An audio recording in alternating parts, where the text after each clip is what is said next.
สบายดีเนาะสบายดีวันพี่น้องสู่ทุกคนพอกับร้านหน่อยก็นั่งตอกตอกยังเกาะตอกเตียงบ่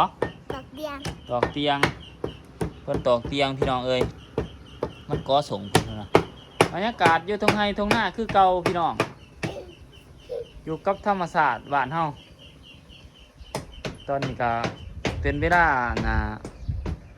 3 โมงแดงพี่น้องเอ้ย3 โมงปลายทางง่ายเพิ่นกะกำลังตกกะเนาะรถไถที่เฮาใส่ไถตกกะบานกะเนาะหน้าตีเฮาพี่น้องเอ้ยบรรยากาศถือว่าแลดร้ายพี่น้องเอ้ยนี่กำลังวานกะตก3 ตา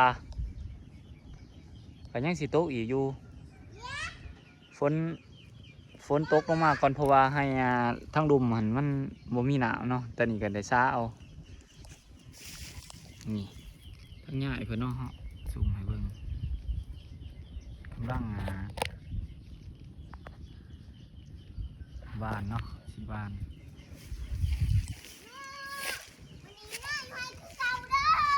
เอากับสีฟ้าส้มบรรยากาศเนาะเที่ยงหน้าเอาพอกับร้านหน่อยสบายดีกล้องเนี่ยเอาสวัสดีกล้องเนี่ยสวัสดี พอกับหลอกฝ่ายเนาะสวัสดีเนี่ยที่สวัสดีเด้อเศร้า YouTube ถ้า YouTube อยู่ถ้า YouTube เด้ออยู่หน้าอยู่ไฮอยู่หน้าคือเก่าสิไฮอยู่หน้าคือเก่าอีกไม่อยากดูบ้านมันบ่สบายเอาผักเป็นให้กำลังใจสาวผายในเด้อว่าสิฝากไปกำลังใจทางผายเด้อนี่เนาะบรรยากาศทั้งเทียงหน้าเขานี่ก็ว่าเทียงเป็ดเทียงไก่พี่น้องเอ้ยนี่มานั่นเด้อนี่เขารอนั่นเด้อเทียงเป็ดหน่อยก็นั่งไงเนาะเอาเดียงนี่ก็คือบรรยากาศเนาะทุกคนว่าเลยว่าหน้านี่ก็แม่นนี่อยู่เทิงขางเทียงได้เนาะพี่น้องเนาะหน้านี่แต่สำหรับทางไหนก็แม่นหน้าเขาเจาะเขาเห็ดหน้าวานเนาะบรรยากาศก็สิ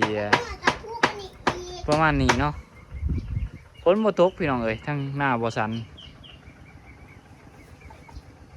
ฝนบ่ค่อยสีดีปีนี้อันนี้ก็คือปลูกกกข้าวโพดเนาะกกข้าวโพดกกผักบุ้งท่านก็สิแม่น